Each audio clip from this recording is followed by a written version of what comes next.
Olha só, vou me apresentar aqui para vocês. Às vezes tem mais alguém aí que chegou que não está falando ainda no chat.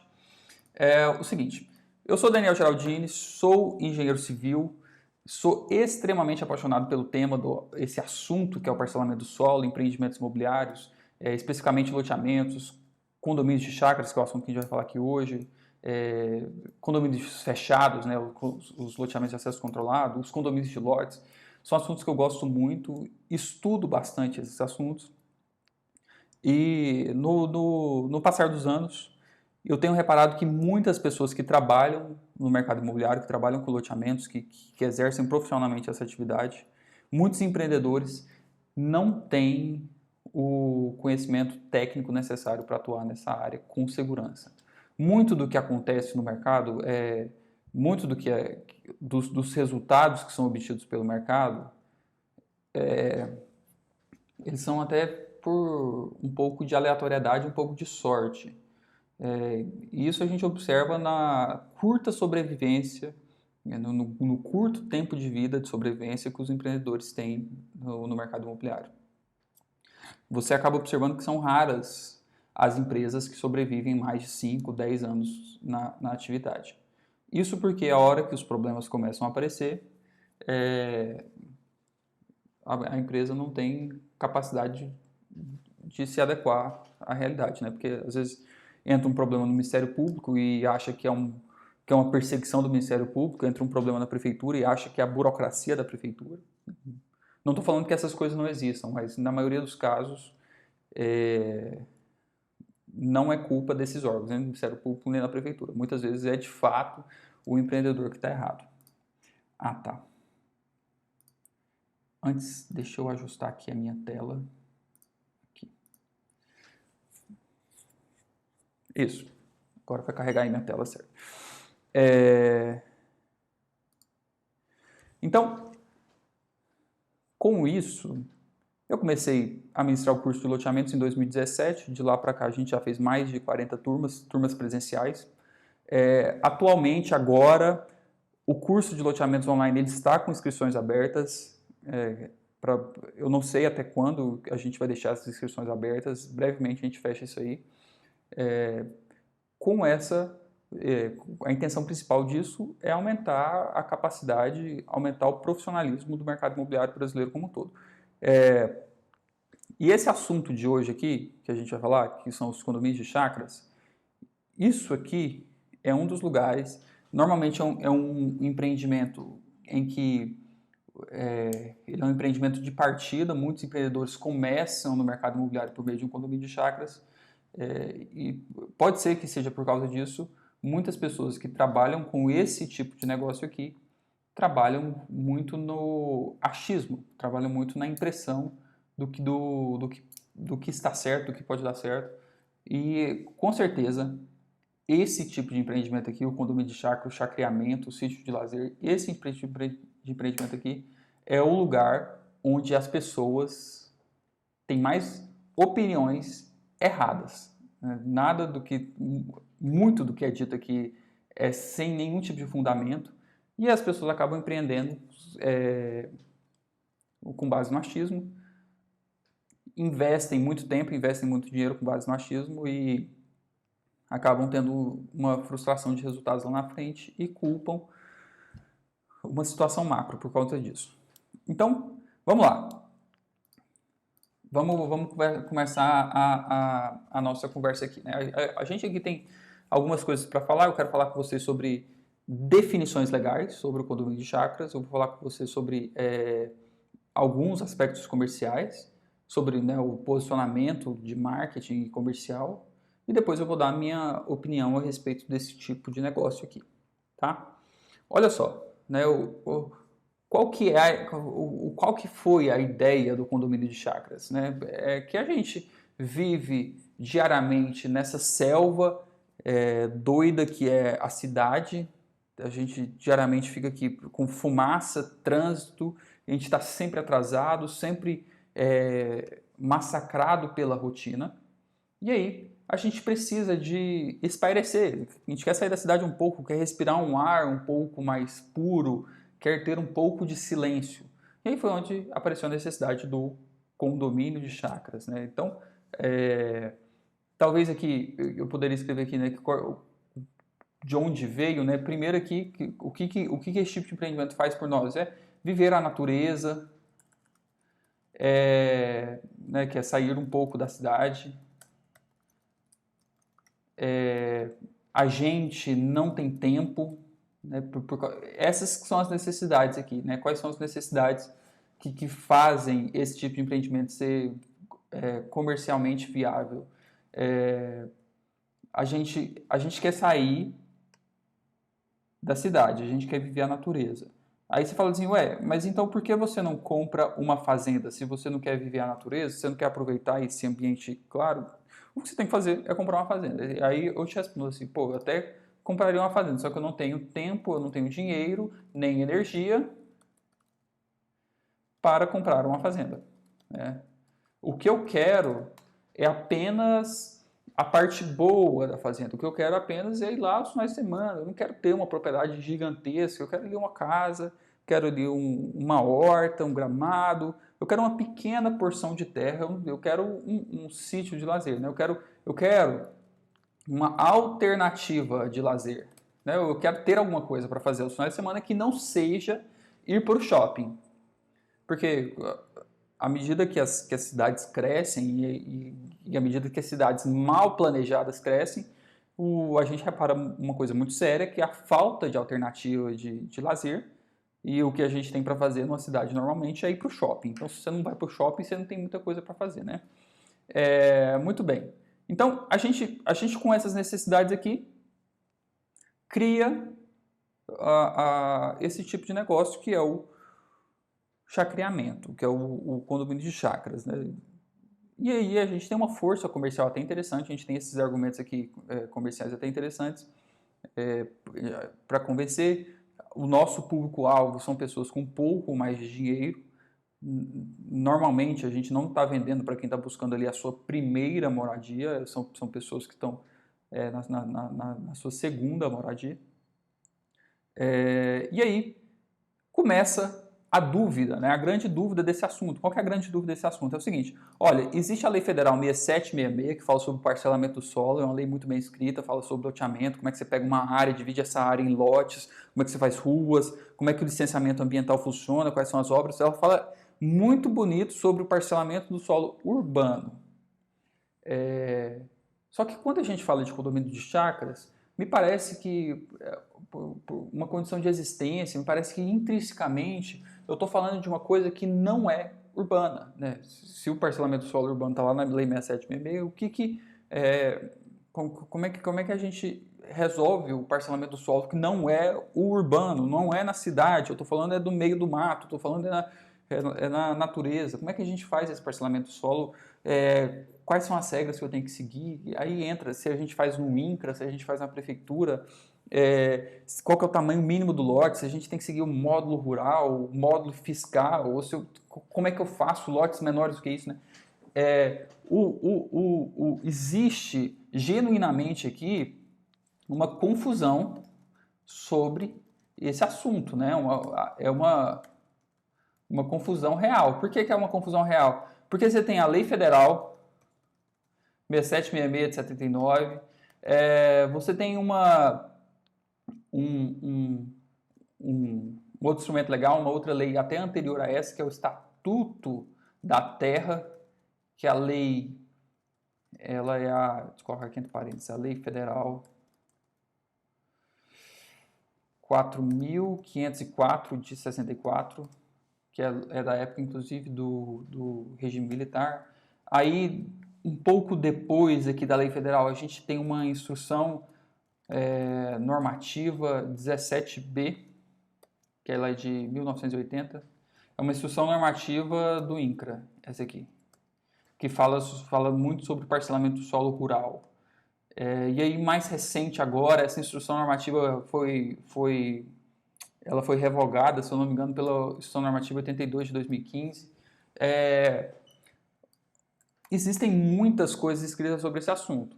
E a intenção de ter muitas coisas escritas sobre um assunto é deixar esse assunto super claro, né, para que não haja dúvidas. Só que o que aconteceu foi bem o contrário, né?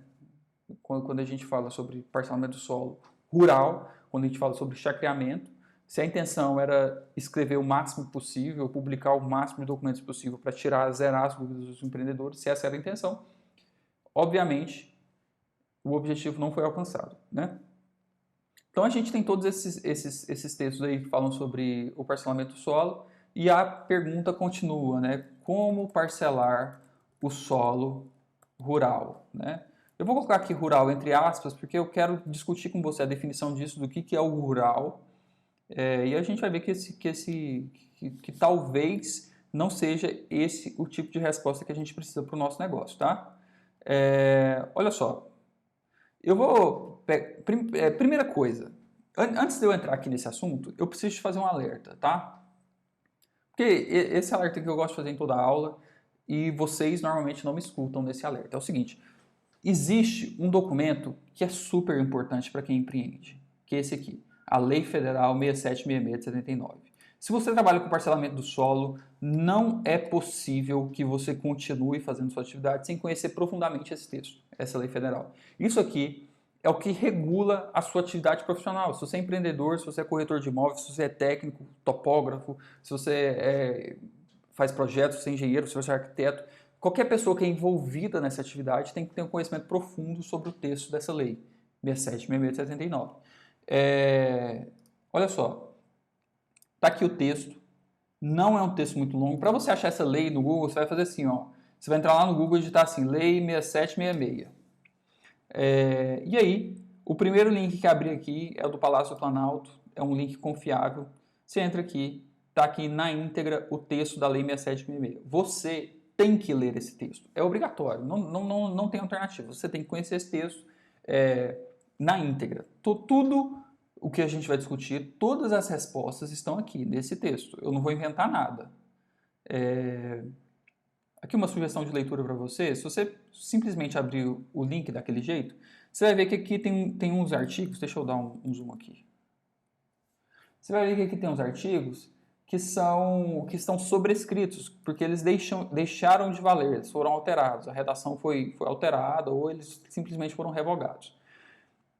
Se você quer ler o texto, somente o texto válido, você pode vir aqui em cima e clicar em texto compilado. Se você clica em texto compilado, agora está só os artigos e os parágrafos vigentes. Esse aqui é um texto, a Lei 6766 é um texto que tem, se eu não me engano, 54 parágrafos, 55 artigos. Você consegue ler isso. O importante é você ler isso mais de uma vez, porque a cada vez que você lê, você vai ter conclusões, insights melhores sobre o texto, tá bom? Então vamos lá, voltando aqui, né? Primeira coisa que a gente precisa de entender, né? Eu vou escrever aqui que a nossa primeira definição muito importante é o que é um imóvel rural, né? Porque, vou até colocar isso aqui em negrito, o que é um imóvel rural? Porque a gente tá aqui nessa, falando assim sobre parcelamento do imóvel rural, como é que a gente faz o condomínio de chácaras, a gente está discutindo esses assuntos, só que é importante que a gente não tenha dúvida quando a gente fale o que é um imóvel rural, né? Vamos definir isso aqui, porque você vai ver que grande parte da resposta de como é que a gente faz o condomínio de chácaras vem dessa definição aqui. Olha só, eu vou copiar um texto aqui, ele é lá do Estatuto da Terra, aquele texto, aquela lei 4.504. Eu vou só copiar ele aqui. Ele é o artigo 4º, inciso 1º. Olha só o que esse texto fala. Tá aqui, ó. Esse texto está na íntegra, tá? O artigo 4º está escrito assim, ó, considera-se para os efeitos dessa lei, ou para os efeitos dessa lei se define que, vamos ler isso aqui juntos. Imóvel rural. Qual que é a definição de um imóvel rural? O prédio rústico de área contínua, qualquer que seja a sua localização, que se destina à exploração agrícola, pecuária ou agroindustrial, quer através de planos públicos de valorização, quer através de iniciativa privada. Olha só, Aqui a gente tem os pontos importantes, tá? Qual que é a definição de um imóvel rural? Vamos ler de novo. O prédio rústico de área contínua de qualquer que seja a sua localização, que se destina... Olha só. Primeira coisa. Presta atenção nisso aqui é muito importante. A localização é um fator importante na definição de um imóvel rural? Entenderam a minha pergunta? Eu vou escrever isso aqui. A localização é um fator importante num imóvel rural? Vou colocar aqui na definição. Olha essa pergunta aqui. Me responde, me manda aí no chat, sim ou não? A localização é um fator importante na definição de um imóvel rural? Fala comigo. Responde isso aqui. A localização é um fator importante, sim ou não? O pessoal está respondendo sim. Alessandro, Paulo, Rosier.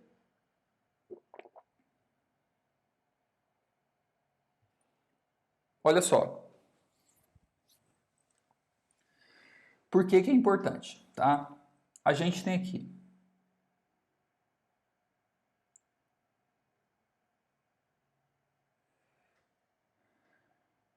Vamos lá? Alguém? Vamos lá. Imóvel rural, prédio rústico de área contínua, qualquer que seja a sua localização, que se destina à exploração extrativa agrícola, pecuária. Olha só. Pessoal, olha o que está escrito aqui. Qualquer que seja a sua localização. Qualquer que seja a sua localização. Não, a localização não é um fator importante, tá? Na definição do imóvel rural. Vocês responderam sim, mas aqui está falando outra coisa. E agora, o que é importante mesmo? O que é importante mesmo na definição do imóvel rural é a destinação da propriedade, é o que pode ser feito ali naquela propriedade. Isso aqui é muito importante você entender. Que mais importante de onde está localizada a sua área é qual é a destinação, qual é a finalidade, qual é o objetivo daquela propriedade. Entendeu? É mais ou menos o seguinte aqui, eu falar que a finalidade é muito maior do que a localização, tá? Isso aqui tem que entrar dentro da sua cabeça. Esse pensamento aqui ele é contraintuitivo, mas é isso aqui que é a chave para entender esse tipo de empreendimento. Isso aqui que é a chave para entender esse tipo de empreendimento, que é a finalidade da propriedade, onde você está, o que você vai fazer ali dentro é muito mais importante do que a localização dessa propriedade, tá? E aí a destinação, né, a finalidade, ela pode ser exploração extrativa agrícola, pecuária ou agroindustrial. Esse é o objetivo de uma propriedade rural. É isso que define uma propriedade rural.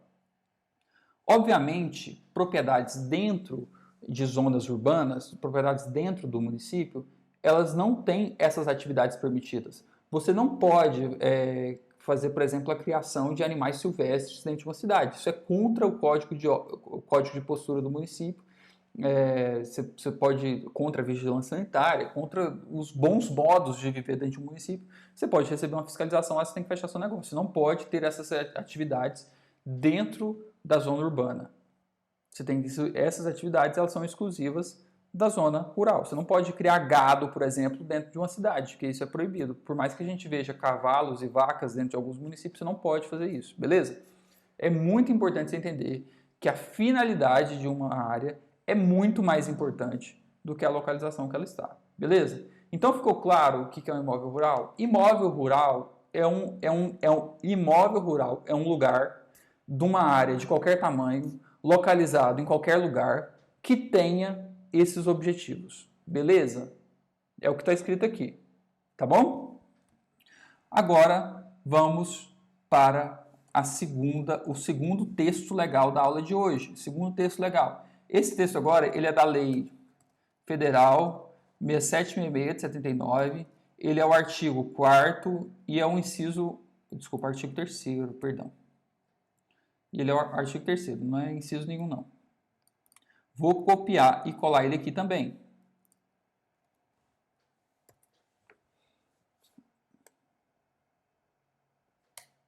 Vamos ler junto isso aqui.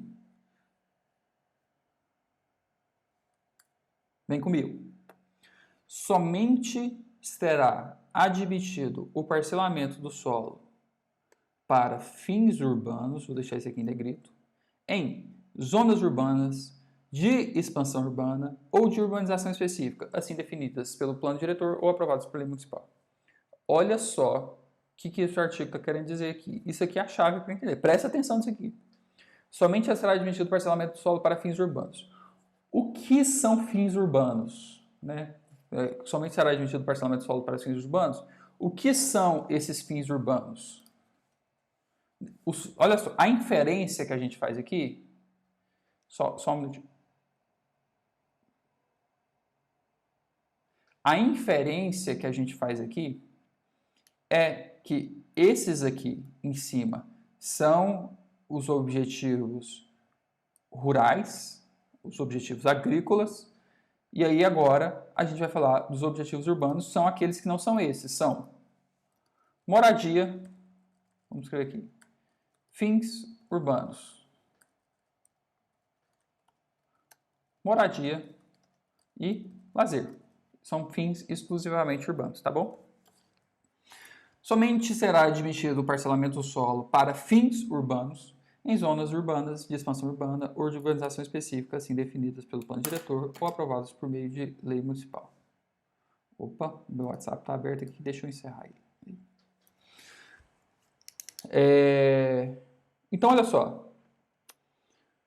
Você concorda comigo que quando a gente fala de um condomínio de chácaras, quando a gente fala de um empreendimento para você se afastar da cidade, aproveitar a natureza, aproveitar o meio ambiente, você concorda comigo que esse lugar ele tem fins urbanos?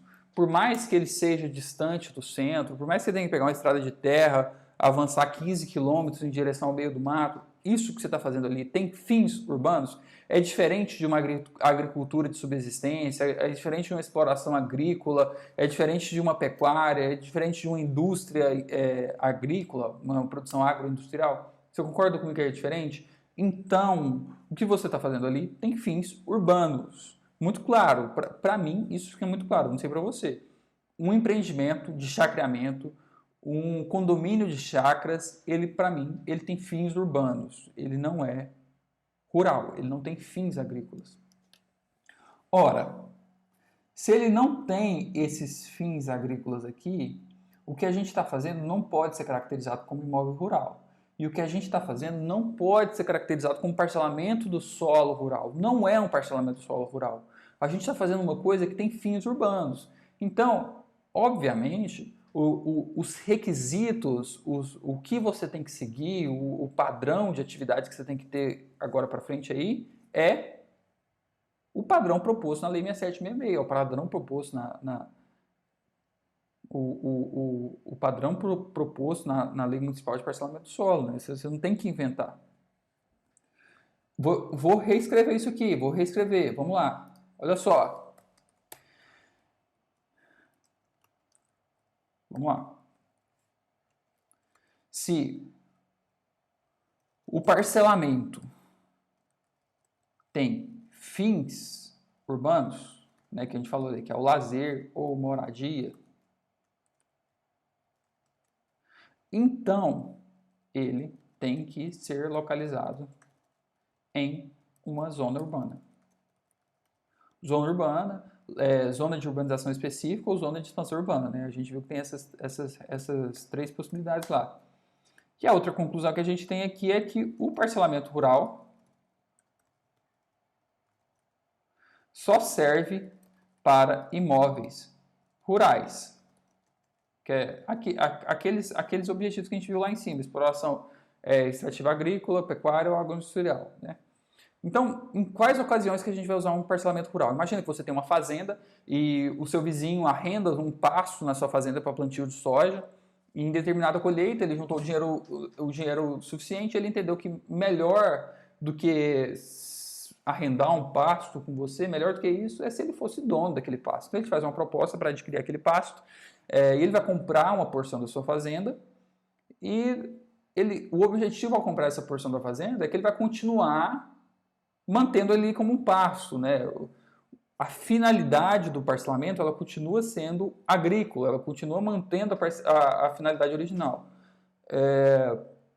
Então, nesse caso, a gente fala de parcelamento rural.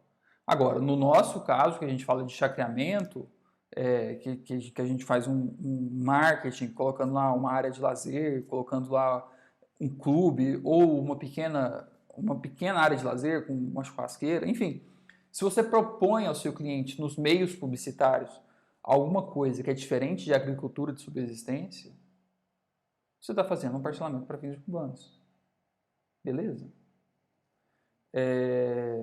Até aqui, pessoal, tá claro? Fala comigo.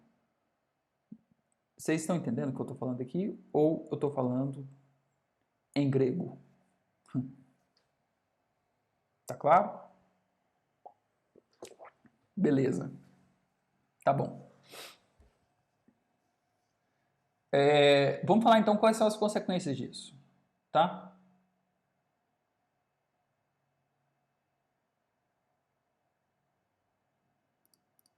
Vamos falar aqui. Glaucus fala, independente da área estar fora da zona da urbana, né? Deixa eu copiar essa pergunta aqui.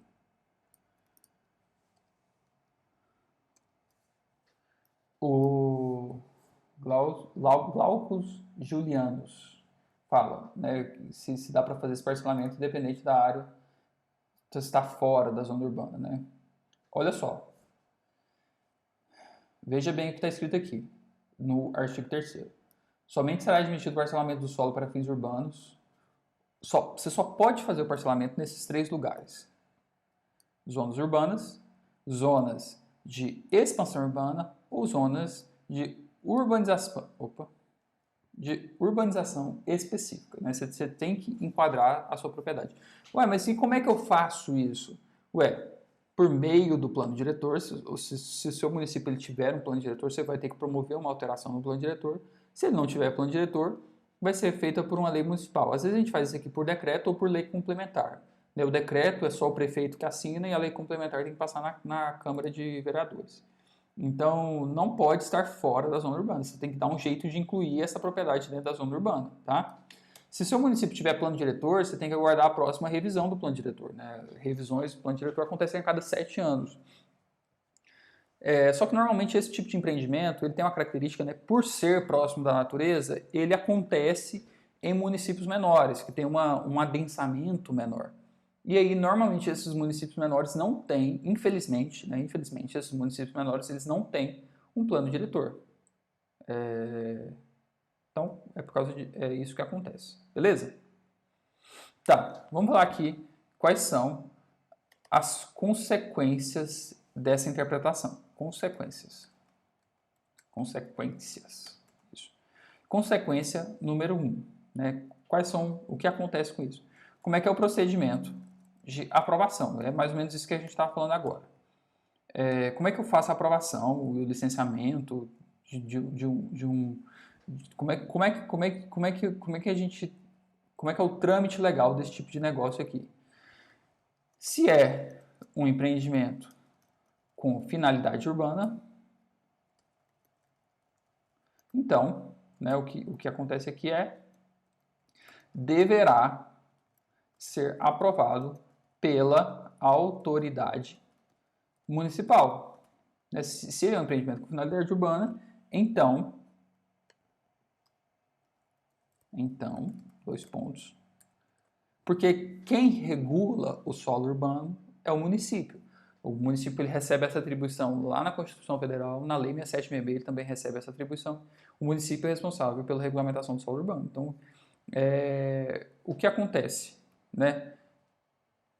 Como é que é o procedimento de aprovação? Exatamente igual o proposto para Parcelamento normal.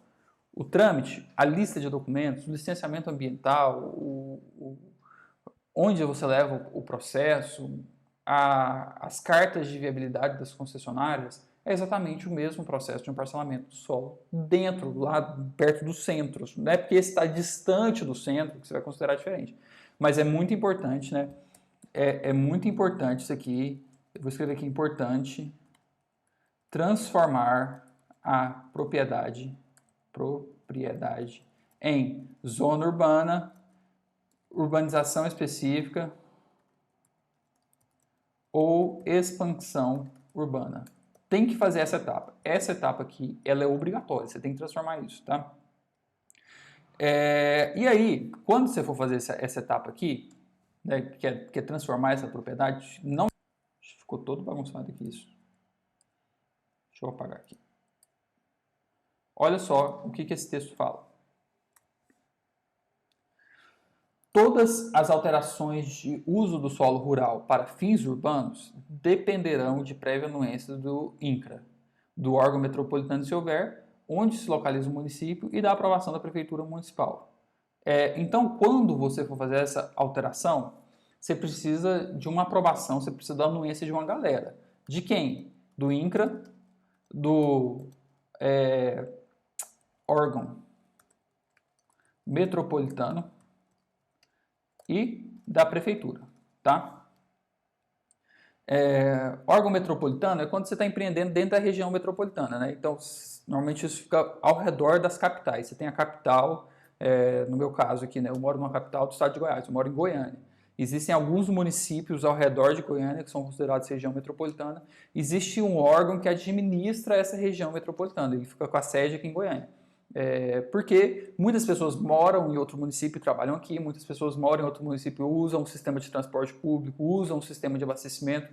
Então, como é tudo interligado, a administração também precisa ser feita de forma única. Então, por isso você precisa de passar pelo órgão metropolitano. Como é que a gente faz isso? Primeira coisa que a gente faz é na prefeitura.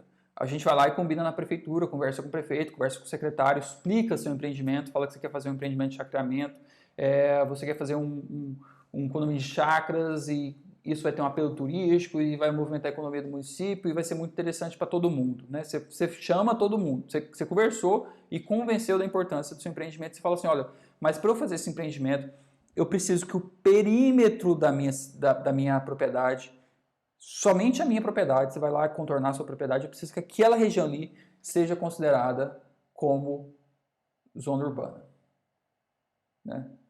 Aí, a prefeitura vai fazer esse decreto para você, vai alterar isso aí para você. E aí, depois você vai no INCRA fazer um processo de desconstituição dessa propriedade no INCRA. Uma das coisas que acontece ao fazer a desconstituição é que você vai cancelar o seu CCIR, que é o Cadastro do Imóvel Rural, e você vai também parar de pagar o ITR, que é o Imposto Territorial Rural. Você não vai pagar isso, né? Daí, a partir de agora, no momento adequado, você vai dever os impostos na sua propriedade, são impostos cobrados pela prefeitura. Não é imediatamente que isso acontece, a cobrança de IPTU ela não é imediata, mas a partir desse momento que fica adequado para a prefeitura te cobrar o IPTU. Só que nesse caso que eu expliquei aqui, você que promoveu esse evento, né? Você foi até a prefeitura, você foi lá e combinou,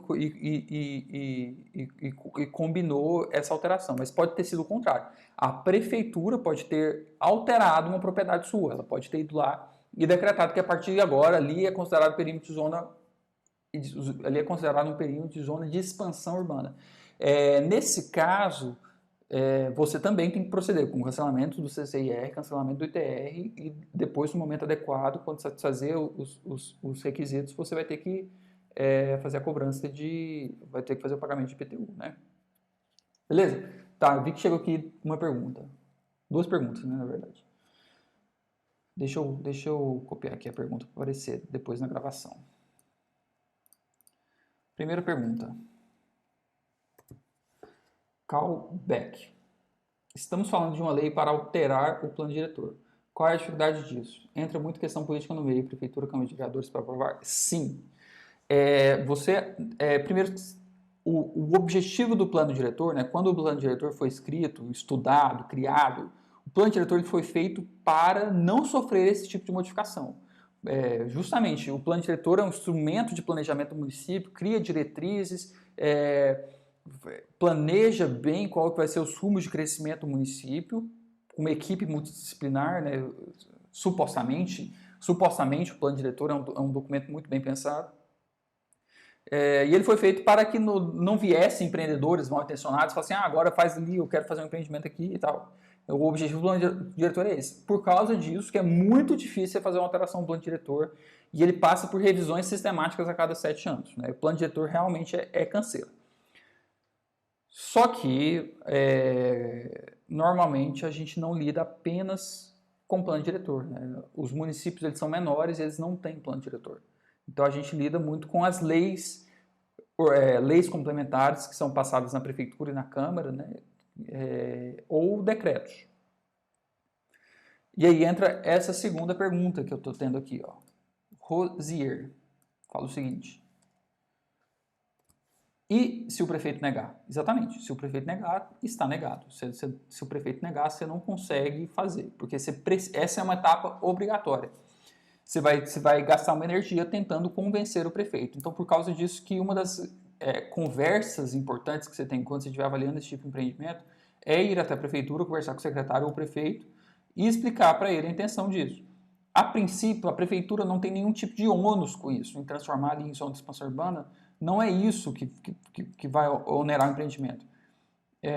Eu tive um caso de um aluno que falou o seguinte: o prefeito não quis liberar porque ele falou assim, olha, esse empreendimento é muito distante do centro, e eu vou ter que oferecer transporte escolar para a galera que vai estar morando lá, eu vou ter que fazer coleta de lixo, não tem interesse em expandir a área de manutenção da prefeitura. E a minha instrução foi, olha, você tem que ir lá e conversar e explicar que esse é um tipo de empreendimento que a natureza dele é uma segunda moradia. Você está propondo ali um segundo ambiente para as pessoas morarem. Então, primeiro que não vai ter residência permanente ali, então você não tem que buscar criança para levar para a escola ali, né? E quanto à questão do lixo, proponha para o prefeito um acordo em que você vai ser responsável.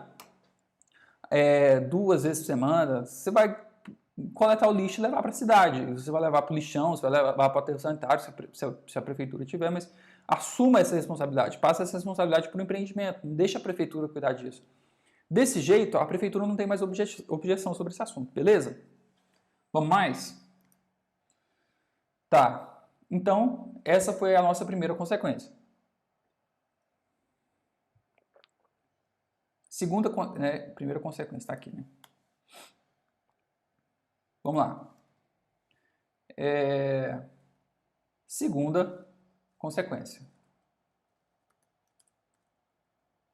Né? Consequência número 2. Deixa eu estar com consequência lá em cima. Qual é o tamanho mínimo do lote? Muita gente pergunta isso, né? Módulo rural, módulo fiscal, qual que é o tamanho mínimo do lote, né? Então, de novo, né? Se o empreendimento será regulamentado pela autoridade municipal, então,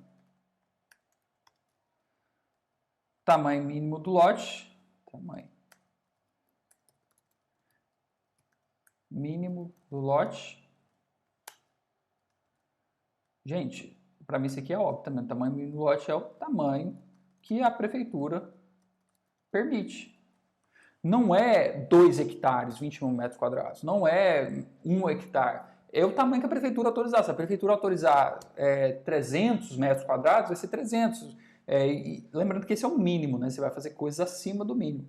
Mas você não precisa sempre trabalhar no mínimo. E você não vai, não é uma área tão grande como aquela imposta pelo INCRA, porque os objetivos aqui são outros, né? Quem vai estar aprovando seu projeto é a prefeitura municipal.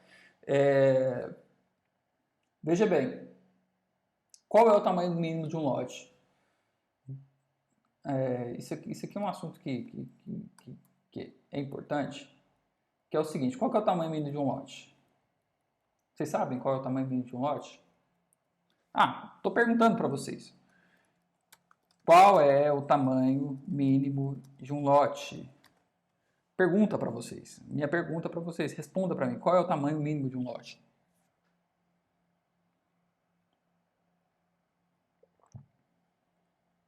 Varia de acordo com o plano diretor? Talvez. Assim, de certa forma está certo, mas depende um pouco, não depende muito. Não é essa a resposta ainda. Eu quero um número, me fala um número.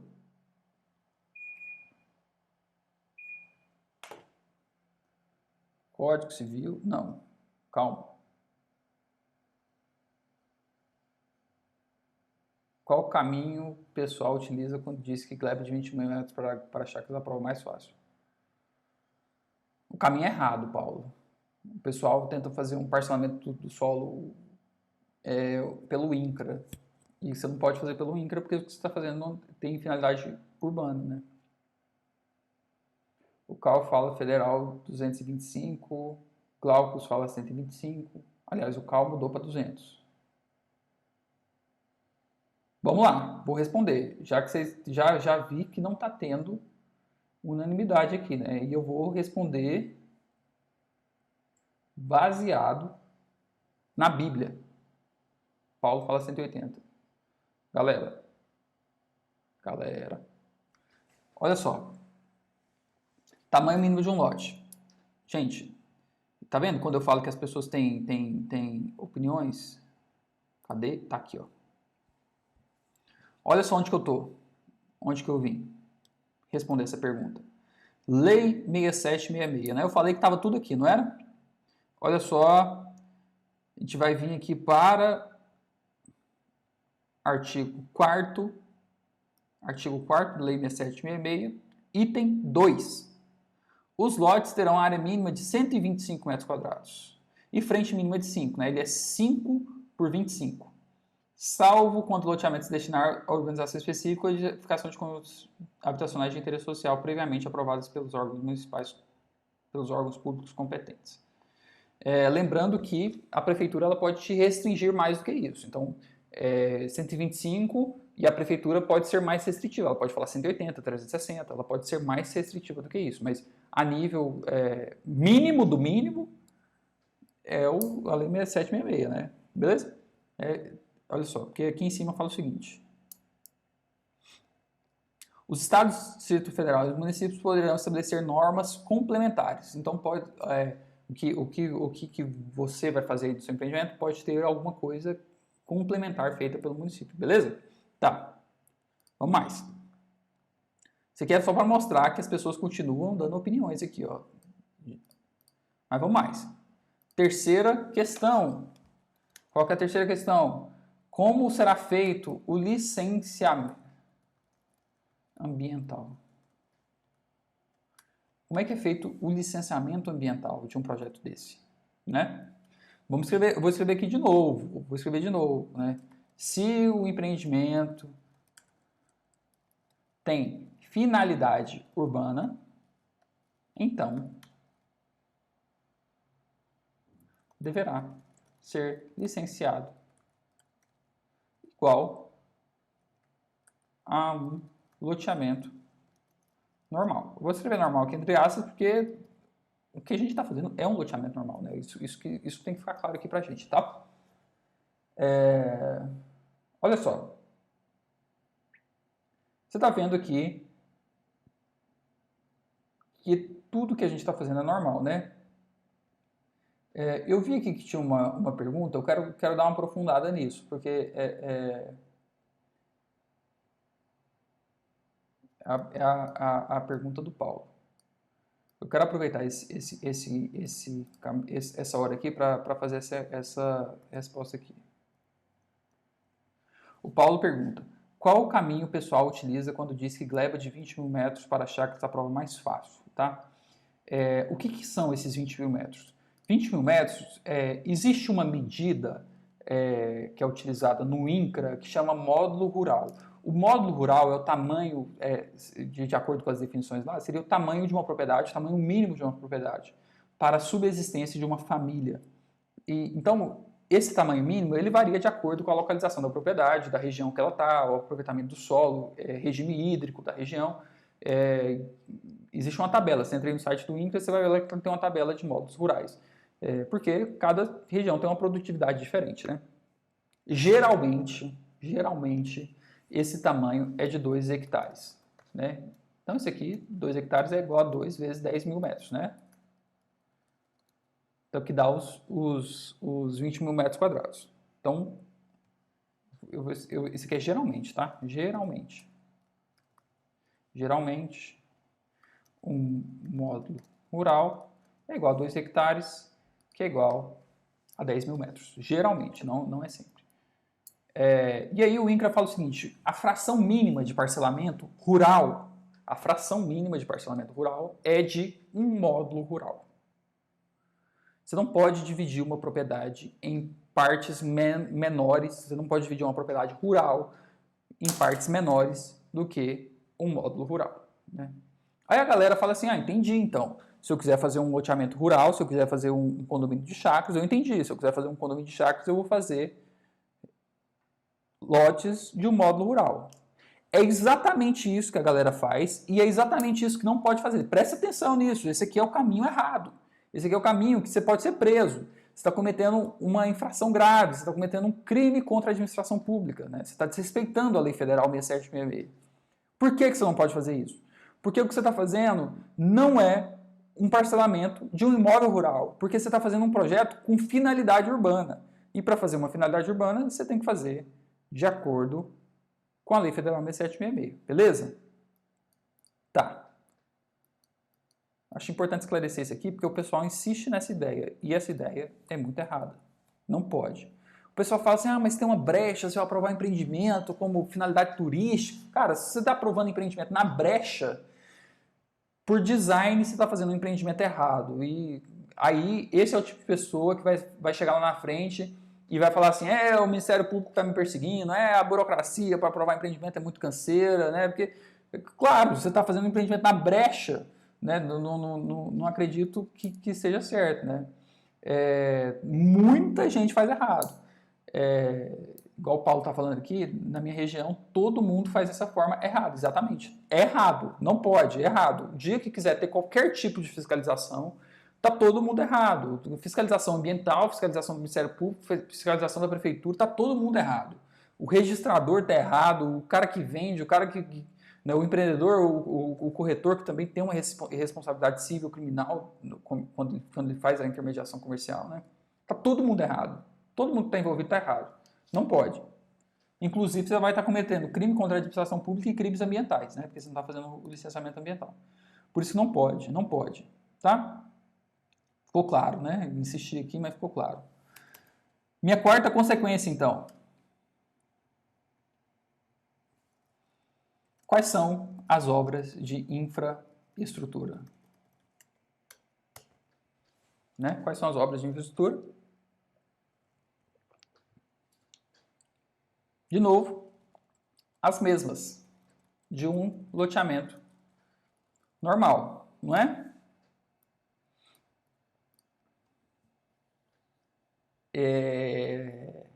Daí eu te pergunto, né, uma pergunta que eu vou te fazer é: quais são as obras de infraestrutura de um loteamento normal?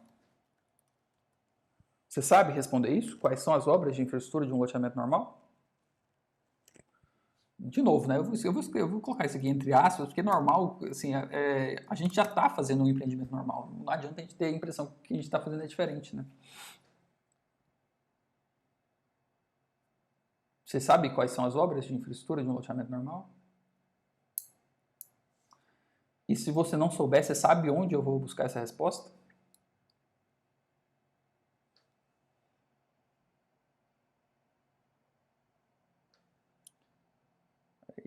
Eita.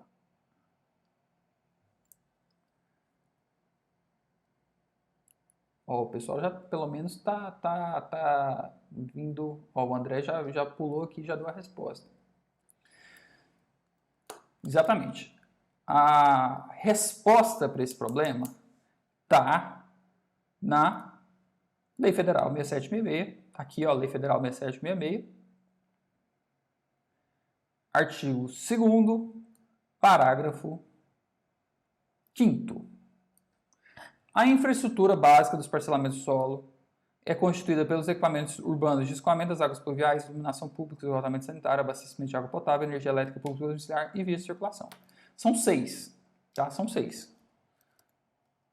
É A1, A2, A3, A4, A5 e A6. A1, qual que é a primeira? Escoamento das águas pluviais. A2, iluminação pública. A3, esgotamento sanitário. A4, a energia elétrica. Energia elétrica aqui, né? Eu acabei pulando uma. Aqui a gente tem abastecimento de água, energia elétrica. Aqui a energia elétrica ela é a pública e domiciliar. E a 6 são as vias de circulação.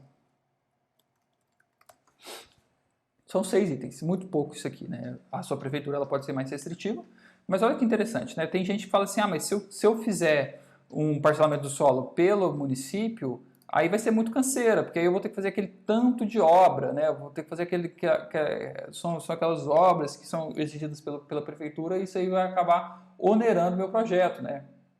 Mas veja bem, essa lista de obras aqui me fala se isso aqui é muita obra. Escoamento das águas pluviais. A gente sabe que se você não tratar as águas pluviais do município, se você não tratar as águas da chuva numa estrada de terra, você acaba perdendo a estrada de terra. Você tem que fazer ali aquelas valetas ao redor da estrada, tem que fazer as curvas de nível, enfim, você tem que se preocupar com as águas da chuva, né? Pergunta aqui do Raimundo, o município pode exigir menos? Não. Essas são as obras básicas, esse aqui é o mínimo. O município pode exigir acima, menos não, viu? É sempre mais do que isso, não menos. Iluminação pública não é uma coisa cara de executar, não é isso que onera seu empreendimento. Iluminação pública, inclusive, pode dar um aspecto de segurança, você faz iluminação pública na avenida principal, ali pode ser charmoso isso, né, para o seu projeto. Não são as luminárias que vão deixar sua obra inviável. Esgotamento sanitário. A gente tem na engenharia soluções de esgotamento sanitário individual, que é a fossa cética e o sumidouro. Dá para fazer isso, você prevê isso lá no seu licenciamento ambiental. Então você não precisa de fazer uma rede de esgoto. Inclusive, o texto anterior desse parágrafo 5º fala sobre redes de esgoto. E a gente não é todo município que tem estação de tratamento, então por causa disso que mudou em 99 para esgotamento sanitário. Abastecimento de água. Eu acho inviável você produzir um empreendimento, eu não acho que você consegue vender um empreendimento sem ter água. A pessoa sem água não consegue nem construir, porque precisa de água para fazer concreto, né? Você tem que dar uma rede de água. Essa rede de água ela pode ser da concessionária, sei lá, aqui em Goiás a concessionária chama Saneago, mas pode ser da concessionária, ou pode ser distribuído dentro do empreendimento. Energia elétrica também eu acho que é essencial para você vender, né? E as vias de circulação, olha só, vias de circulação, falou aqui que elas são asfaltadas? Falou que elas são pavimentadas? Não, falou que são vias de circulação, você tem que ver como é que a prefeitura vai te exigir isso, beleza? O André fala que no caso dos escoamentos de águas pluviais pode ser feito por meio de swale, buscando manter a água na própria área, exatamente. Quando a gente fala, né,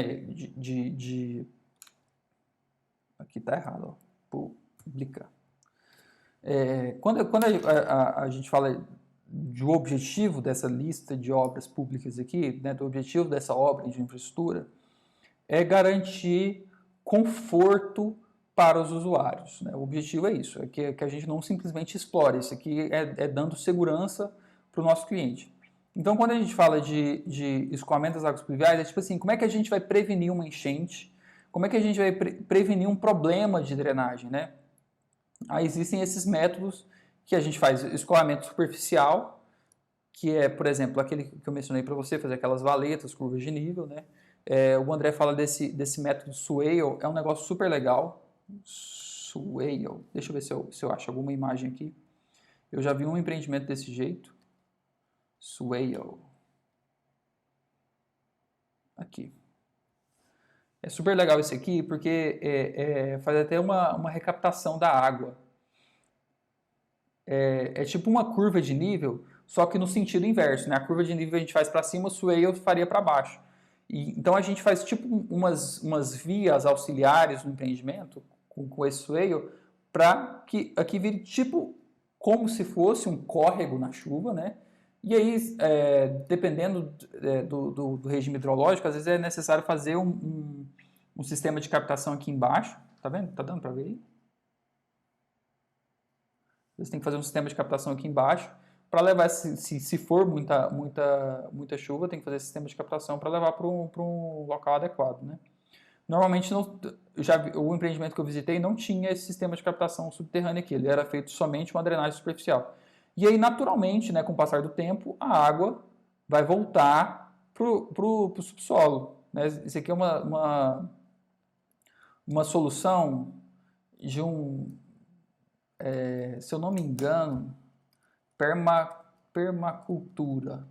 É o tipo de tratamento de obras de infraestrutura que chama permacultura, que é a ideia de que a água da chuva, ela deve ficar onde chove. Assim que a gente trata a drenagem pluvial. Se choveu ali naquela região, a água, o melhor lugar para se levar essa água é deixando ela no mesmo lugar. Não, porque quando a gente faz drenagem, normalmente a gente se preocupa em levar a água da chuva para outro lugar. Né? E esse conceito de permacultura é cada residência, cada área deveria ser responsável pela drenagem ali. Né? Então dá para fazer isso sim, com esse método de swale. Tudo isso previsto no seu licenciamento ambiental e na aprovação de projetos na prefeitura, beleza? Então tá. Você viu que não são essas 6 obras que vão te impedir de fazer um empreendimento, tá bom? Lembrando que as exigências podem ser diferentes para cada zona da cidade. Então, lá na sua região, lá na região do seu empreendimento, lá no perímetro da sua área, pode não ser exigido pavimentação em TST. Pode não ser exigido. O que você tem que fazer é ir lá e combinar isso, ir lá e conversar essas coisas, beleza? Tá bom. Agora a gente entendeu aqui as nossas 5 consequências, as nossas 4 consequências, né? Que são as obras de infraestrutura, licenciamento ambiental, tamanho mínimo do lote e procedimento de aprovação, tá aqui. Beleza. Agora eu quero conversar com você sobre algumas considerações comerciais e as minhas preocupações com esse tipo de empreendimento, tá bom? Vamos lá. Considerações comerciais, né, dos condomínios de chácaras, né, que é o assunto que a gente está falando aqui, né? Primeira coisa aqui, né? Como é que a gente vende esse material? Como é que a gente vende esse empreendimento? A essência desse empreendimento é que ele é uma segunda moradia, não é? Normalmente você não vende esse tipo de empreendimento para as pessoas residirem permanentemente. Elas vão comprar ali, elas moram na cidade, vão ali passar os finais de semana, vão ali passar os feriados, as férias, né? Não é a primeira moradia. Isso aqui é o seu principal argumento de venda, né?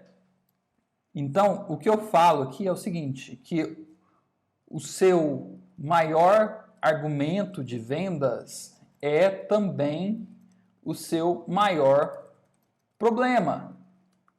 Por quê? Eu considero isso, né? A segunda moradia, que é como você vende, eu considero isso aqui seu problema também. Primeira coisa é que existe uma alta probabilidade de inadimplência. Dependendo do seu cadastro comercial e da forma de pagamento. Né? Por que eu acho que há alta probabilidade de inadimplência? Como essa não é de fato a primeira residência daquela pessoa, essa não é uma despesa prioritária. O seu cliente que te compra essa unidade, esse não é um dos primeiros boletos que ele paga no mês. Não é um dos primeiros boletos que ele paga, esse boleto que você recebe, né? Daí, se as coisas apertarem, se ele entrar, por exemplo, numa quarentena, se chegar uma pandemia, pode ser que ele desista do pagamento dessa unidade, né? Ou não. É isso, é probabilidade, tá? É a chance de dar errado. Eu acredito que esse tipo de empreendimento tem uma alta chance de dar errado, beleza? E aí, olha só, eu vejo isso aqui também. Não, desculpa, desculpa, me perdi aqui, mas já voltei. Eu estou falando aqui das considerações comerciais. E qual que é o problema? O maior problema que eu vejo é esse. Daqui a pouco eu falo o segundo problema, tá? Vamos avançando aqui nas considerações comerciais. O que mais que a gente faz para vender isso aqui? Muito importante você investir muito forte em excelentes áreas de lazer. É muito importante que as áreas de lazer sejam muito boas. O pessoal vai passar férias ali, vai passar o final de semana e tem que ter coisa para fazer. Não adianta você acreditar que a própria unidade vai se resolver, né? A própria unidade vai conseguir cuidar daquele empreendimento. Então, as áreas de lazer têm que ser muito boas. E esse aqui é um importante centro de custo no seu projeto, as áreas de lazer. Tem as obras de infraestrutura lá em cima, as obras de infraestrutura podem ser caras, essas 6 que eu coloquei aqui, mas é muito importante você investir forte nas áreas de lazer, porque esse aqui é argumento de venda, beleza? E outra coisa aqui é que a associação, acho que é assim que escreve mesmo, tem que ser muito bem administrada. Para sempre. Porque olha só, é um empreendimento de segunda moradia, as pessoas não estão olhando ali de perto esse negócio. A manutenção da área como um todo, que é a capinação, limpeza, a manutenção da área de lazer tem que ser muito bem feita também. E a administradora desse empreendimento, dessa associação, tem que estar cuidando disso aqui nos trinques, tem que estar muito bem feito isso aqui. Porque à medida que aquilo não fica legal, você aumenta ainda mais a sua probabilidade de inadimplência, né? Qual que é a minha preocupação? Né? A minha primeira preocupação aqui é a seguinte, né? A minha primeira preocupação com esse tipo de empreendimento é a alta probabilidade de inadimplência. A minha segunda preocupação com esse tipo de empreendimento preocupação, pode ser um preconceito, você vai ter que avaliar isso aí no seu caso.